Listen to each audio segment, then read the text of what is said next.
Seyi, Tinubu, whose work in youth empowerment, entrepreneurship, social impact reflects a growing belief that leadership is not confined to just the political space, but found courage to serve, innovate, and uplift others. As we reflect on leadership today, we must ask ourselves, what kind of leaders do we have and what kind of leaders do we deserve?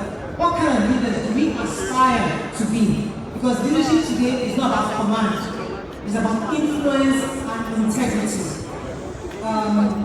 Leadership is not about what we leave behind, but it's about who we carry along. And many of us who know Seyi, he carries people along, he helps and leads others, and that's what he embodies.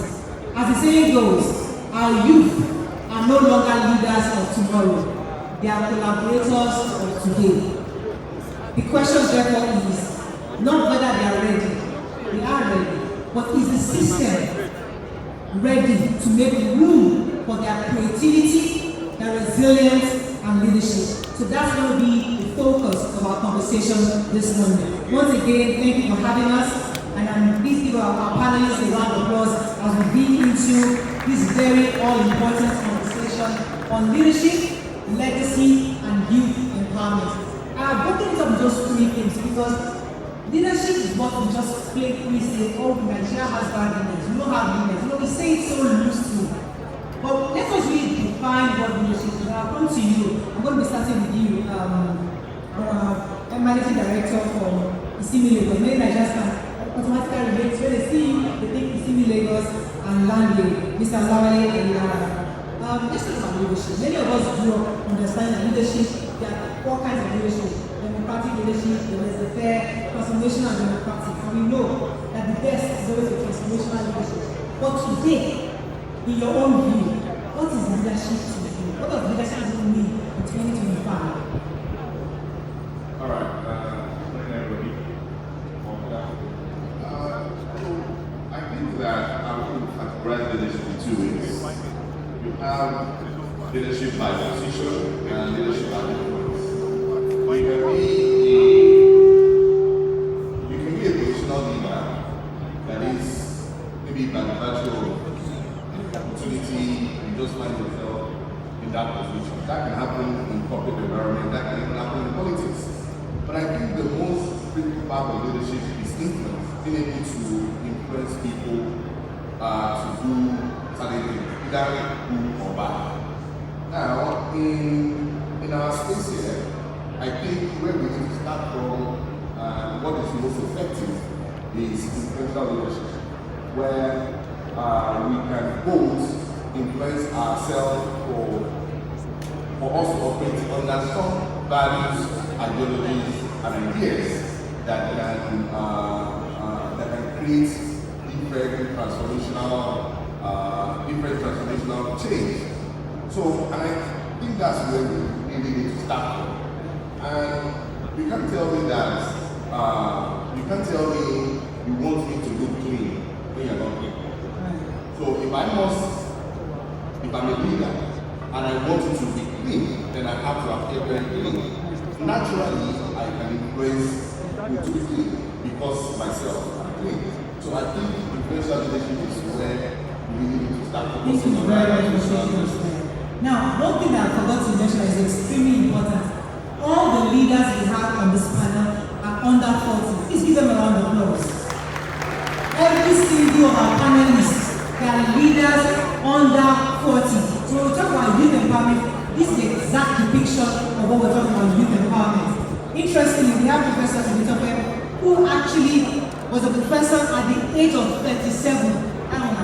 Please give her a round of applause. She became a professor at the age of 37. Professor of botany.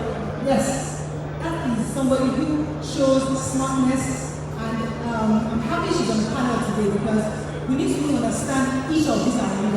So before we go into the conversation on leadership, let's even find out how you arrived at where you are today. So Prof, I'd like to start with you.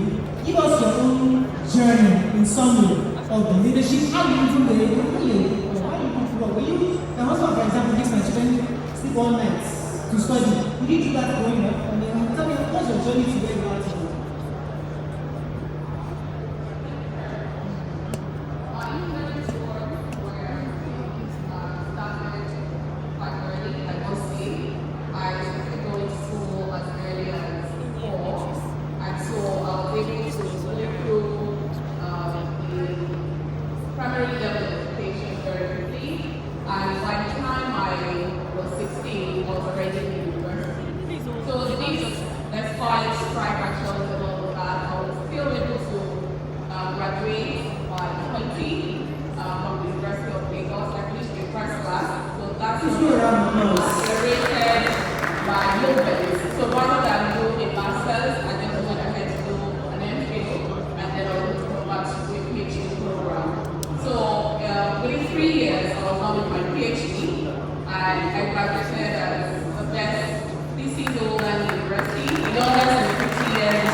are the youngest persons we have in the country. What will you do? So I should say that education is not a scam. In fact, it's the best thing that can happen to you because it provides a leverage, provides a platform for you, provides an opportunity for you to explore other opportunities that might come to you. For me, being able to grow at a young age and be able to move through the ranks that way, that really helped me to be able to see the world in differently. I see education as an opportunity for me to even influence other people in my sphere. So for me, I use my education, I use my youthfulness to encourage other people, to develop other people, to ensure that people around me are also educated. So I grew up in an environment where education is not really valued. I'm an Agararu girl. That's where I was born, bred, watered, everything. But then I didn't allow my environment to limit me. I did see the need that even though people around me are not doing it, I should do something different for myself. And so graduating, I go back home, I organize different activities to spur other people on, to encourage them. If I go back to my alma mater to pay for JAM fees for 7 school students in order to ensure that no one is left behind. So education is never a scam. It is a platform through which you can thrive and even get to better places in life. Thank you. Thank you very much. This is where I want to close. Let me come to the politician amongst us, Engineer Adigun Olaleko. You're chairman National Youth Council Nigeria, and obviously I'm not a politician. oh, you're a politician. Yes. But once we get National Youth Council, automatically think, thank you for correcting me. But let's come to you. You're a young person, obviously under 40, and you are leading the whole council of Nigerian youth.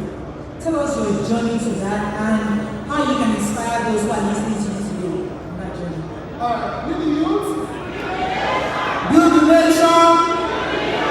Thank you so very much. Sincerely, it's a pleasure to be here. And speaking on this platform with great personalities and in front of seasoned individuals is a rare privilege.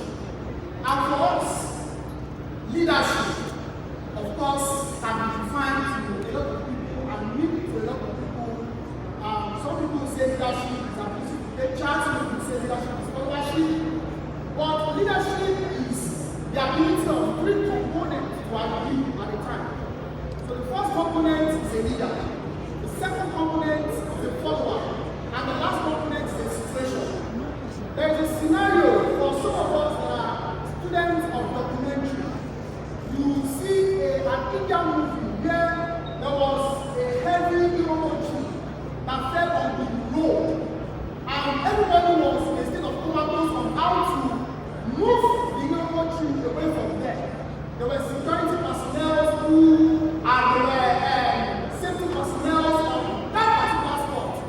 Nobody could take charge, but it took the initiative of a little kid in the age of 0 to like 10 years old age, to say, let me begin to push this tree. And every other person from pit of despair joined in to begin to push that tree. And together, everybody was able to successfully push that tree away from the road. That is example of what we call leadership. So leadership. Can you check who is so it's easy for you? Look, not the chair is still with the head. I just want to see your face. So leadership is the ability of any person to identify a situation and galvanize followers to achieve a certain goal. Do you get that? Yes.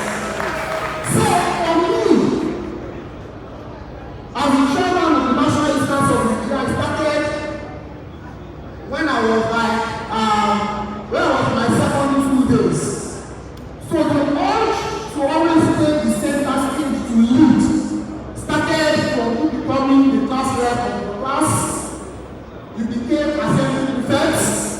You went to Lagos State University and became deputy speaker of the most formidable student union movement in the whole of Sub-Saharan Africa, LASUSU. Then he later became speaker of the most formidable student union movement in the whole of Sub-Saharan Africa too, LASUSU.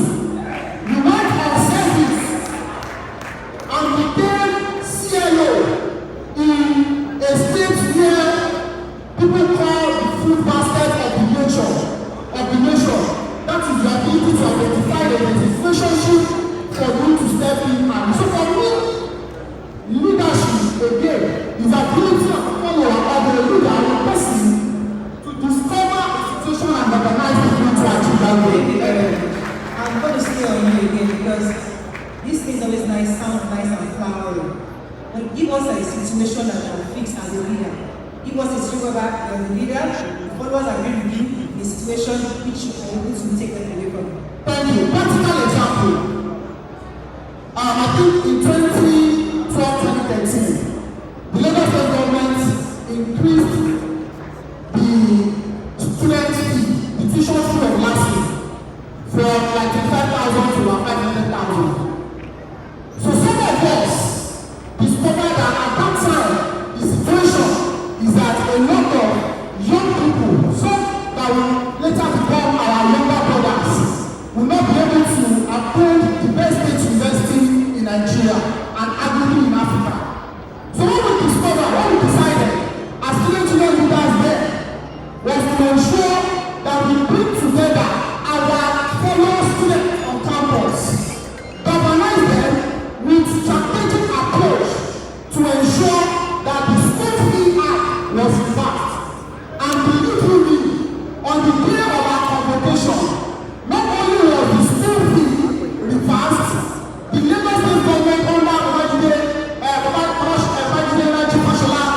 he returned back all the payments that have been made by students of LASU at the time. Thank you very much. Let's come to our SAM because it's not easy being a young lawyer, and not just a lawyer, SAM. That also takes a lot of grit, commitment, and focus on your part. Tell us a bit about your own story to leadership and how you see leadership, especially in your career as a lawyer. Thank you very much, Rita, and of course, good afternoon. For me, growing up, I've always learned from my parents how they ensured to train us, how they helped us to grow. And you know, one of the things I tell people is leadership starts from the home unit. And once you begin to see how your parents, whether single father or single mother, treats you or behave or helps you to grow, then you begin to understand that leadership is something that starts from family unit. And that is what we all need to take home from here. Now, family unit does not necessarily have to be your immediate family. You will have mentors, bosses, people you look up to that will perhaps train you and push you in the right direction, and you gradually begin to learn from there. When I was in university, I interned at a law firm, Professor Seyi of Nigeria, who is my leader and the boss, and I started picking up interest in the profession. And there was one of these days that one of his bosses came to town, and he mentioned that there can never ever be anybody like that person. And then I asked him why, and he said, to become whatever it is you want to become as a young person, you need 10 undivided years, and you need to be dedicated and focused. And of course, for you to be a leader, to be able to lead everybody must see that you can focus and you are dedicated to your work. And you know, from then on, I picked it up and said to myself, for my boss to say that this person is a great man, then whatever it is, ingredients or whatever it is that made him to become who he is, I will follow. And my boss at that time mentioned to me that one of the most important things is dedication and focus. What we lack most times as young people is that focus as to where we want to get to. And for you to, of course, be a leader, you also must be able to learn or must have learned at some point and must have followed somebody passionate to be able to understand the rudiments and the focus for what to do. And of course for me, from that day on, learning from my boss, ensuring that I stayed focused at work, and of course the rest is history. Thank you. Fantastic. Thank you. Give you a round of applause. I'm going back to you, Mr. Similibus, Mr. Olawale, and the reason why I'm coming back to you because a lot of young people here, they like to build businesses like you, but they don't know your journey.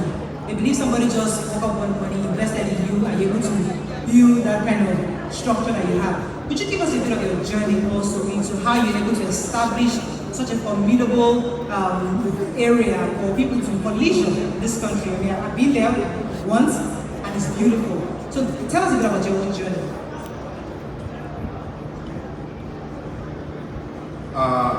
So I think that I didn't even know that all those things started low cost. But one thing that you see that everybody has in common is that you must be able to identify what you want to do at a very young age. And it starts from what Seyi said about family structure. That is, you must have a family structure that is enabling that can help you either see a problem and challenge you to exercise your madness, like I say. Because at a very young age, I was lucky to have parents who allowed me to exercise my madness. So I started the business at 14, and then tried a lot of things. And as a student, I had a business on campus, a lot of things. But what that would allow me to do, and I think is critical to the journey of success in life generally, is the ability to be able to make mistakes and have the courage to make a mistake in the first place and not make a big deal out of it. Just make a mistake.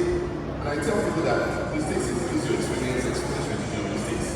And when you make these mistakes early, especially at a very young age, you can get away with it. Because people say that on they don't change. So you can really make a lot of things that you can leverage on. So for me in business, I've always known that it's business that I was going to do. And I tried my hands on so many things.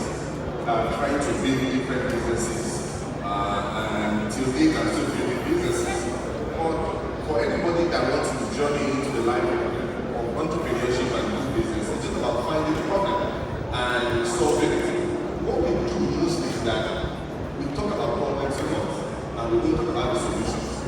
And even when we talk about the solutions, we're not courageous enough to implement those solutions. We just sit back and expect that some angel or another place will fix the problem. The problem we have as a country, nobody's going to fix it. We have to sit back here and look at the problem. When I integrated a simulators, it was just me thinking about travel abroad and we see these things. And we're thinking that we spend a lot of millions of dollars every year travel abroad for summer, and we're thinking all of those places that we're going, we can never bring those places in, and nobody can do it. And that's a problem. So you look at it, you see problems, and you develop the courage to just face it and solve it. Right. You see, I'm really looking forward to the question, to Q&A, because there are lots of young people in the audience, and they also want to be wealthy. We want to be successful. But when government comes to provide empowerment, they bring sewing machine, they bring keke napep, they bring these basic things that everybody's the young people are saying, they are tired, we're more than keke napep and just sewing machine and stuff like that. We want real empowerment. We want some kind of funds to support our businesses. As a youth council leader, it comes to you. What has been your experience in helping young people move above the mark? We just don't want to raise, I think the commissioner was saying that empower youth and empower nation. Now, how can we empower young people beyond sewing machine and keke? Thank you so much. So the first thing is government institutions used to know that before the commencement of an empowerment program or an engagement program, there is need for the youth themselves to be carried along in the planning and execution of that particular program. Because the belief of every common young person is that the reason and the notion behind the empowerment program that they are organizing is just to organize a charade and put them into a photographic session of distributing materials. But when they are fully abreast and involved, take for example, at our level, what we do, for example, with the Lagos State Ministry of Work Creation and Employment, of course, and all other agencies of government, Ministry of Youth and Social Development, is that we always advocate that before these programs, during the conceptualization process of this program, make sure you have representative of young people who understand the young people's psyche and thinking, so that when you want to implement such program, they buy into the program from the get-go. Secondly, is that we also always advocate that whenever distributions of materials are going to be done, what you precede it is quality and intentional training programs, like maybe 6-month programs, 7-month programs, or 8-month programs. With that, when you give someone the sewing machine at the end of the day, the person will know why that sewing machine is elementary and important. Engineer, let me stay with you for a moment, because I get that.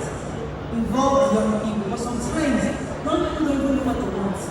Because you can't give what you don't have. So for example, now let me tell you, if you are used to being served rice in nylon bag as a young person, and you attend an event where they empower young people, and you're in the committee, the only thinking you do is, let us serve the rice in nylon bag, and that's how they always, but they don't know better. So my question to you is, how do we create a vision for the young people that they can also buy into? Because sometimes they don't know better, they're not going to join the committee, they're only going to speak on what they do. But how do we create a bigger picture, a better inspiring movement where we are the ones as a leader telling them, no, whether it's no longer by using proper plastic plates or ceramic plates for you because you are deserving of that. So what's the role of vision for a leader, especially when it comes to young people? So let me put this scenario. So when you organize an empowerment program and say let's take for example this empowerment program is organized maybe on the island in a very beautiful serene environment, and you say you come for a day and maybe there's position for mobilization because they don't have that finance of course to come. You observe that oftentimes the level of commitment that you get from that particular program will be different from the level of commitment you get when you take a program or maybe you organize a 1-week program. You say, I want you to become a fashion designer and you need to earn millions of naira. And you say, this program you are attending in, let's say for example, an area in the ghetto area, for example. Their motion is that you don't want to ask them to buy into what you do. And again, we cannot overemphasize that we just must identify the people who are going to share the same ideology as those who are implementing these ideas. We can't say the entire young people that we have in our country cannot relate at that question. So we must look for a way to also plug them so that they can buy into it. Please get around the point. Are you people listening? I'm not going to chat going on. Because these are some important gems that are being discussed here. Let me come to Prof. You see, there's always a friction between young people and the elders. There's always that they don't want us to come in, they don't want us to get involved, they are holding the positions, and you as a professor, in a place where I'm sure there are older people who are come, and you have to sit amongst them. Tell us how to break that wall, how to penetrate, because a lot of young people also want to get ahead, but they feel that the older people are not allowing people access. So how did you bring it within the professoral and the academia? Okay, so people say that the young and particularly, meaning that both the young and the old have some level of wisdom in them. So for me, it is showcasing what I can offer. So when I'm in the midst of elders, I'm in the midst of older people, I'm able to contribute meaningfully by showing what I can do to contribute to that process. And I think that is a way to build confidence, with the adults. When you show them what you are able to deliver, or when you show them what you are capable of, they are able to trust you to deliver on things like that. At the University of Lagos, we have innovative spaces that have been created to foster creative thinking. And in those spaces, what we tend to do is to help our youth to showcase the things that they've been able to develop or come up with. This showcasing is not just to us as their lecturers, but we invite people in relevant industries to also help value what they have done, appraise what they've done, and that's helped them to be able to improve on themselves and even do better. At the end of the process, we get to help them register their own businesses through our Entrepreneurship and Skill Development Center, and we are already creating that ability for them